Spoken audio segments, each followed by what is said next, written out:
Kinumpiskar kan Department of Trade and Industry o DTI Bicol ang daimababa sa 40 fire extinguisher sa sarong tindahan kaini sa syudad din Sorsogon. Sigun kay DTI Bicol Consumer Protection Division o CPD Chief Ruben Sumbon, apwera sa mayong PS license number ang nasabing tindahan nagikan sa DTI Bureau of Product Standards o DTI BPS, mayo man ang mga ininin Import Commodity Clearance o ICC stickers.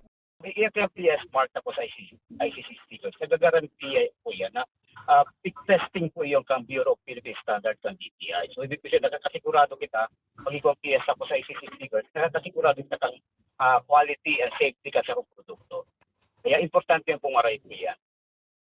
Dugang panisumbon, maigot nindang pinagbabawal ang pagpabakal asin pagpapabakal ni mga substandard na fire extinguisher urog na ta posible ining magdaranin maraot na epekto sa salud nin tawo. Katunayan, saruan fire extinguisher sa mga produktong nasa lindong kan mandatory certification. Mawat sabihon, kabali ini sa mga pinagre-regulate kan sa indang ahensya. Kaya kinakaipuan na may PS mark asin ICC sticker ang ipapabakal o babakalo na fire extinguisher na nagtataon ng garantiya na nag-agi ini sa maigot na pag-inspeksyon.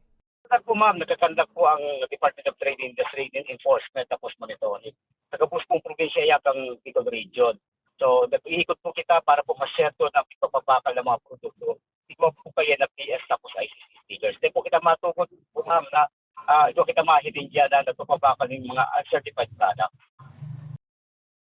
Piglalauman naman daan ninda ang paglakop kan mga nasabing produkto kaya maigot nindang pig-abisuan ang publiko dai magbakal asin magamit kan mga produktong dai nagsusunod sa standards na pigpapautob kan sa indang ahensya bilang pag-ibiter naman sa peligro.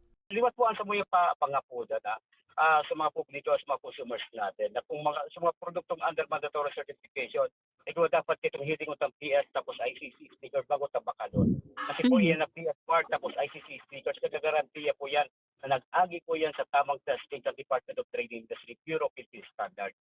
Sa Oktubre, kasabay sa selebrasyon kan Consumer Welfare Month, nakatalaan na rauton ang mga nakumpiskar na substandard na fire extinguisher sa pakikipagtabagan man kan DENR. Para sa mga baretang Tatak Bicol, Miriam Manalili, Bicol University Intern.